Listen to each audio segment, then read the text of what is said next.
Heart beat scan ఒక్క second లోనే world class 640 slide CT scan ఇప్పుడు మీ విస్టా ఇమేజింగ్ బంజారా హిల్స్ లో.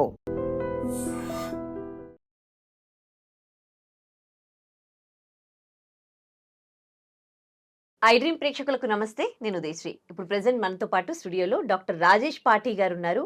Senior consultant neuro surgeon, skull base and neuro vascular surgeon. ఆయనతో మాట్లాడి neck pain అనేది ఇప్పుడు ఈ మధ్య కాలంలో చాలా చాలా కామన్ అయిపోయింది. అసలు నెక్ పెయిన్ రావడానికి కారణాలేంటి, నెక్ పెయిన్కి ఎలాంటి ట్రీట్మెంట్స్ ప్రెసెంట్ అవైలబుల్ ఉన్నాయి, ఆ ట్రీట్మెంట్లో వచ్చిన లేటెస్ట్ టెక్నిక్స్ ఏంటి తెలుసుకుందాం. నమస్తే సార్. అమ్మ నమస్కారం. సో నెక్ పెయిన్ అనేది చాలా చాలా కామన్ అయిపోయింది. ముఖ్యంగా లేడీస్‌లో అయితే చాలామంది నెక్ పెయిన్ అని అంటున్నారు. స్పైన్ అంటే నడుముకి సంబంధించి, డిస్క్ అంటే నెక్‌కి సంబంధించి కదండీ. సో నార్మల్‌గా కూడా కొంచెం టైర్డ్ అయిపోతే మనకి నెక్ పెయిన్ అనేది వస్తుంది. కానీ డిస్క్‌కి సంబంధించి ప్రాబ్లము స్పాండిలోసిస్ అంటారు కదా! Spondylosis yeah! అనే ప్రాబ్లమ్‌కి జనరల్‌గా వచ్చే నెక్ పెయిన్‌కి డిఫరెన్సెస్ ఏంటి? యాహ్! సో ఇప్పుడు ఫస్ట్ థింగ్ స్పైన్ అనేది మనకు ఇక్కడ నుంచి కింద నడుము దాకా వెళ్తుంది. దట్ కంప్లీట్లీ అది స్పైన్ అనమాట. సో ఈ స్పైన్‌లో బోన్స్ ఉంటాయి. బోన్స్ మధ్యలో డిస్క్ ఉంటది. సో డిస్క్ అనేది నెక్‌లో కూడా ఉంటుంది, నడుములో కూడా ఉంటుంది. సో ఓన్లీ నడుములోనే ఉంటుందనేది కాదు. నెక్‌లో కూడా ఉంటుంది ఆ డిస్క్ అనేది. Okay. So disc is there నెక్‌లో కూడా యాజ్ వెల్ యాజ్ మన నడుములో కూడా. ఓకే.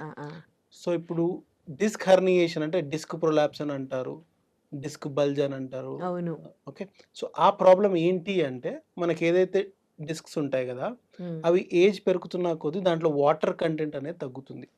అంటే it is like shock absorber లా అంటాం. బైక్ ఎలా అయితే షాక్ అబ్జార్బర్స్ ఉంటాయో, సో ఇది కూడా అలాంటిది అనమాట. So it helps in smooth and random movement of neck అనమాట. Neck as well as spine.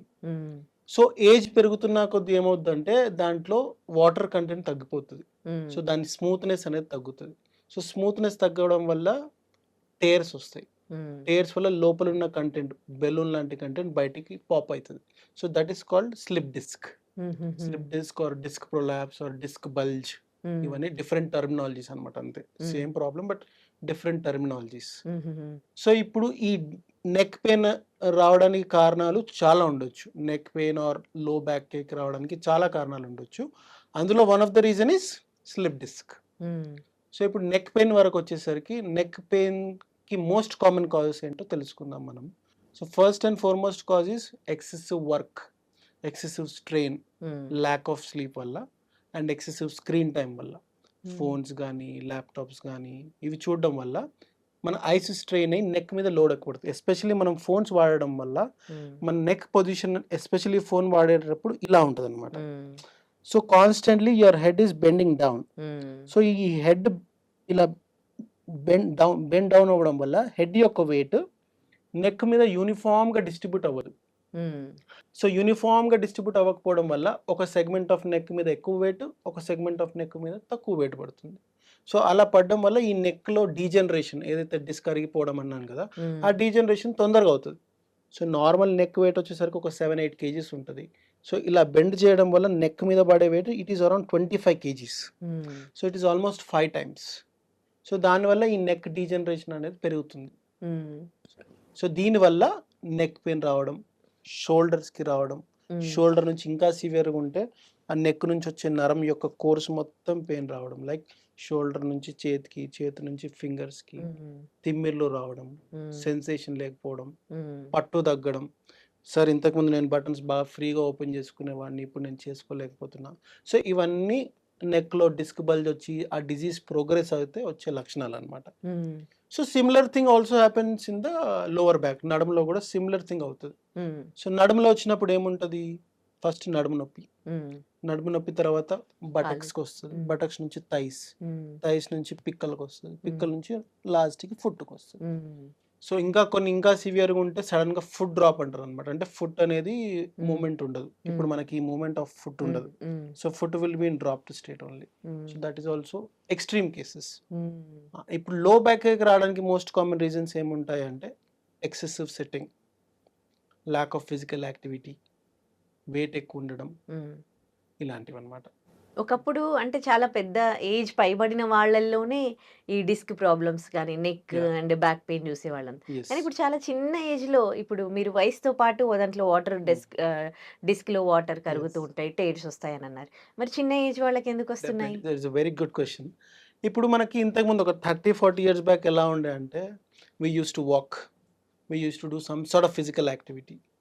ఇప్పుడు ఈవెన్ 1 కిలోమీటర్‌కి we are not walking. We are preferring bike or cycle. Cycle కాదు బైక్ హ్మ్. ప్రిఫరబుల్లీ. అవును. So, physical activity అనేది తగ్గింది. Correct. And sitting posture అనేది చాలా ఎక్కువైంది. ఎస్పెషల్లీ ఈ సాఫ్ట్‌వేర్ వాళ్ళకి వర్క్ ఫ్రమ్ హోమ్ అది వచ్చిన తర్వాత prolonged sitting for 8 hours or 10 hours is increased rapidly. చాలా ఎక్కువ పెరిగింది. దానివల్ల వెయిట్ ఎక్కువవుతుంది. అది one reason. Lack of physical activity and excessive sitting 2 reasons. Third thing is improper food, hmm. Junk food. దీనివల్ల కూడా వస్తుంది. హ్మ్. సో, ఇంతకుముందు ఫిజికల్ యాక్టివిటీ ఉండే. ఈవెన్ వాళ్ళ డైలీ యాక్టివిటీస్ కూడా నడిచేవాళ్ళు. ఫిజికల్ యాక్టివిటీ, బెండింగ్ ఉంటుండే, అవును. ఎక్స్‌టెండింగ్ ఉంటుండే. సో, దానివల్ల ఈ డిస్క్ ప్రాబ్లమ్స్ అనేటివి అప్పుడు అంత కామన్ కాదు. But now they are very much more common. Youngest disc problem నేను చూసింది 17 ఇయర్స్. అవునా? Who is an intermediate student. Hmm. ఏంటి బాబు ఏంటి అంటే నేను కాన్స్టెంట్‌గా ఐదర్ నేను టాబ్లెట్‌లో అదే మా ఐప్యాడ్‌లో హ్మ్. చదువుకుంటాను. లేకపోతే కాన్స్టెంట్‌గా ఇట్లా ఓపెన్ చేసుకొని 16 అవర్స్ ఇన్ ఎ డే. ఆ! So, that's what it is happening. అంటే నెక్ మీద ప్రాబ్లమ్ లోడ్ అనేది ఎక్కువ పెరుగుతుంది. దానివల్ల ఎక్కువ ప్రాబ్లమ్స్ వస్తున్నాయి. హ్మ్. దట్ ఈస్ అండ్ కానీ ఆ ఏజ్‌లో స్ట్రెంథెనింగ్ అని ఉంటది గదా! యాహ్! అదే. టీనేజ్‌లో మరి ఎందుకు? Strengthening is again related to physical activity. ఆ! ఫిజికల్ యాక్టివిటీ తగ్గింది. Your neck muscle strength is decreasing. Your lower back muscle strength is decreasing. Okay. So, that's why the problems are coming more quickly. Hmm. ఇప్పుడు ఇలాంటి problems వచ్చినప్పుడు ఎంతవరకు మనము మెడిసిన్స్‌తో వాళ్ళని అసలు దీంట్లో గ్రేడ్స్ ఉంటాయా? యెస్. మెడిసిన్స్‌తో ఏ గ్రేడ్స్ వరకు తగ్గించొచ్చు? యెస్. యెస్. సర్జరీ ఎప్పుడు ప్రిఫర్ యాహ్! చేస్తారు? సో, ఇప్పుడు ఇనీషియల్‌గా మీకొచ్చిందనుకోండి for suppose. This is a first attack.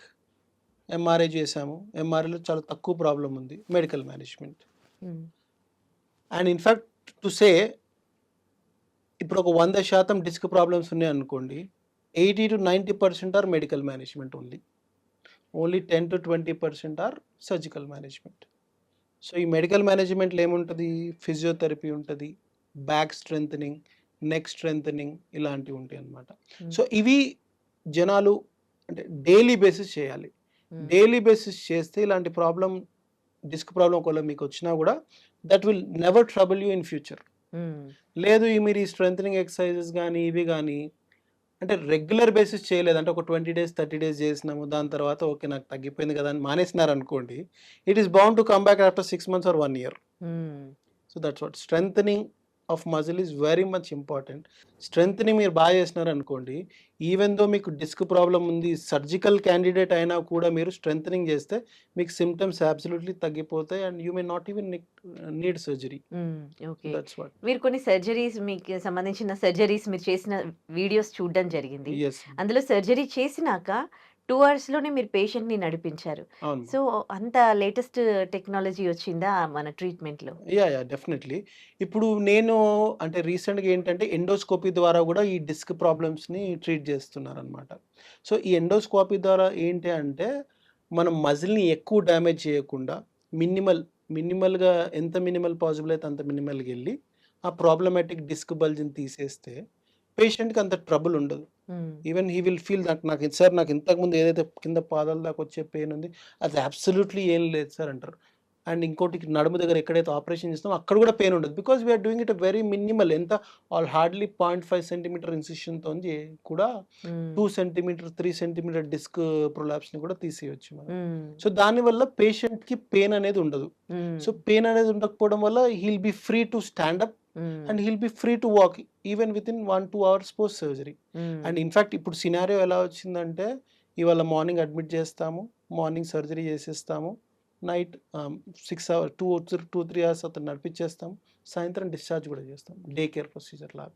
So, hmm. That's how things are going with respect to spine problems. ఇంతకుముందు మొత్తం అంటే ఓపెన్ సర్జరీ ఉండేది. ఇంతకుముందు ఏం చేసేవారంటే, మిడ్ లైన్‌లో ఓపెన్ చేసి, హ్మ్. టిష్యూనంతా సెపరేట్ చేసి, బోన్‌ని ఎక్సెసివ్‌గా తీసి, అప్పుడు డిస్క్‌ని ఐ మీన్ మన వెన్నుపూసని పక్కకి జరిపి, నరంకి ఎక్కడైతే డిస్క్ బల్జ్ వస్తుందో దాన్ని తీసేవారు. That was hmm. Traditional open technique. మ్మ్. దాని తర్వాత ఏమైంది, మైక్రోస్కోపిక్ టెక్నిక్ వచ్చింది. మైక్రోస్కోపిక్ టెక్నిక్ అంటే అంత పెద్ద ఇన్సిషన్ కాకుండా కొంచెం చిన్న ఇన్సిషన్ ఇచ్చి చిన్నగా టిష్యూ రిట్రాక్షన్ చేసి చిన్నగా ఏదైతే డిస్క్ ప్రాబ్లం ఉందో దాన్ని తీస్తారు. So hmm. That is open కంటే మైక్రోస్కోపిక్ కొంచెం బెటర్. మైక్రోస్కోపిక్ కంటే ఇప్పుడు endoscopic is somewhat more advanced. So okay. That patient early ambulation and early recovery, no pain and easily you can walk through this thing. Okay. ఒకసారి once surgery అయ్యాక patient ఆ పార్ట్‌ని కదలకుండా కొంచెం జాగ్రత్త పడుతూ ఉంటారండి. ముందులాగా వాళ్ళు ఎక్సర్‌సైజెస్ కానీ అవి చేయకుండా కొంచెం తగ్గించడం అనేది ఉంటుంది కదా సర్జరీ చేసినాక. సర్జరీ చేసిన తర్వాత డెఫినెట్లీ ఉంటుంది. బట్ వాట్ వీ ప్రిఫర్, ఎందుకంటే ఇప్పుడు ఒక సెగ్మెంట్ దగ్గర మీకు బల్జ్ వచ్చింది, ఒక సెగ్మెంట్ దగ్గర సర్జరీ అయింది. బట్ అతను అట్లనే అబ్నార్మల్ పొజిషన్లో కూర్చోవడము, ఎక్సెసివ్ బెండింగ్ చేయడం, ఎక్సెసివ్ వెయిట్ లిఫ్టింగ్ చేయడం వల్ల ఏమైందంటే ఆ సెగ్మెంట్లో కాకుండా ఇంకో సెగ్మెంట్లో ప్రాబ్లం వచ్చే అవకాశాలు ఉంటాయి. హ్మ్. కాబట్టి మనం ఏం చేస్తామంటే preferably brother you check your posture. మీ posture correction is very important. మీకు తర్వాత సర్జరీ అంటే తర్వాత ఇలాంటి ప్రాబ్లమ్స్ రావద్దంటే definitely posture correction is very very important. దాంతోపాటు ఈ స్ట్రెంథనింగ్ ఈజ్ అడిషనల్ సపోర్ట్ లాగా. హ్మ్. అంతేగాని స్ట్రెంథనింగ్ చేయొద్దు అని అయితే డెఫినెట్లీ చెప్పము. స్ట్రెంథనింగ్ చేయాలి. Hmm. That is good even if you have disc problem or even if you don't have disc problem. Strengthening is necessary. Okay.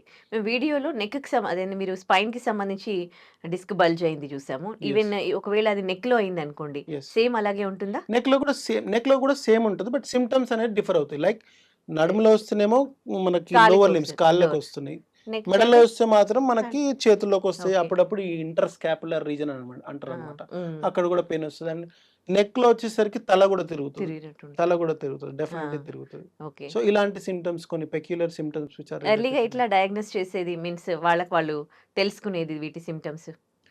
First ఇప్పుడు వచ్చిన తర్వాత మనం ఏమిటి, వాళ్ళ ఆక్యుపేషన్, ఎన్ని అవర్స్ ఆఫ్ సిస్టమ్ వర్క్ ఉంది అనేది చూస్తాం.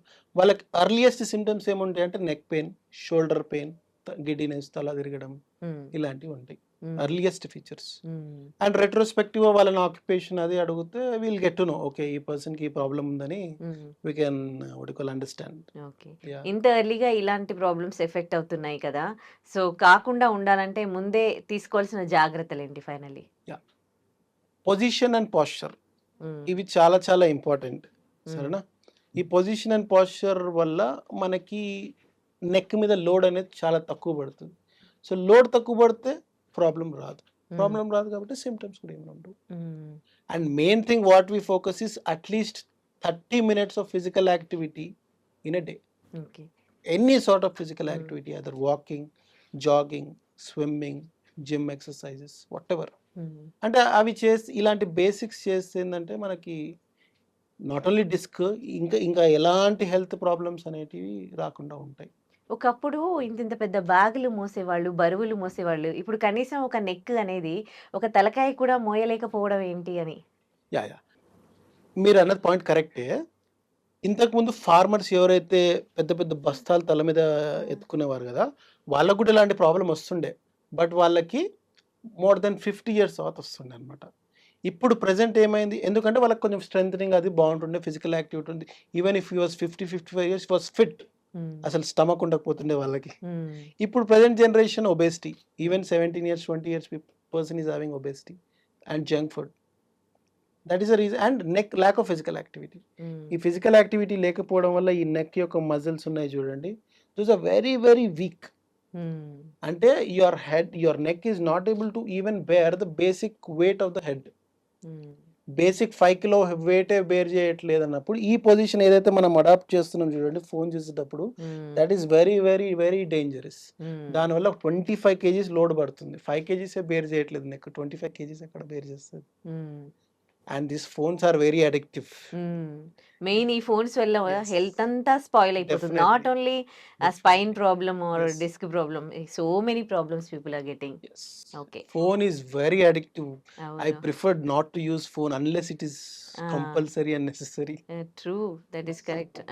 ఎనీవేస్ దీనికైతే ఫిజికల్ ఎక్సర్సైజ్ చేసి ఫిట్‌గా ఉంటే ఇలాంటి ప్రాబ్లమ్స్ అయితే రావు. ఒకవేళ వచ్చినా గానీ లేటెస్ట్‌గా ట్రీట్మెంట్‌లో చాలా Yes. చాలా లేటెస్ట్ టెక్నిక్స్ వచ్చాయి. సో ఈజీగా ట్రీట్మెంట్ జస్ట్ 1, 2 అవర్స్‌లో జరిగిపోతుంది. Yes. అండ్ పేషెంట్ హ్యాపీగా ఇంటికెళ్ళిపోవచ్చు. Right. Thank you so much అండి. Thank ఈ you. ట్రీట్మెంట్‌లో వచ్చిన లేటెస్ట్ టెక్నిక్స్ గురించి మాకు తెలియజేశారు. Thank you. థ్యాంక్ యూ అమ్మా. Thank you.